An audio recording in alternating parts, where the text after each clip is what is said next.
Hey guys, Sarah here. I wanted to say a quick thank you to Dolphin Island for sending this out to me. This is a Starlight reading nook. It's a do-it-yourself, a Book Nook kit. Let's go ahead and take a look inside. Here you can see they gave us a manual so we can set this up. I'm very excited about setting this up with my daughter.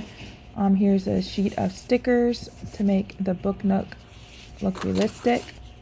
All right. So that is what I'm showing you here.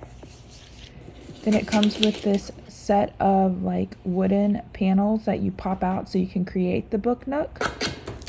And then it comes with some glue, tweezers, other little essentials, some chains. As you can see here, just little things. You just follow the directions and it'll tell you how to set it up.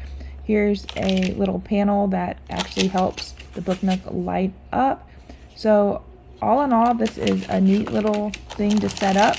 I'm definitely going to try to have fun with my daughter setting this up, 14 plus, but this is a fun new hobby to get involved with.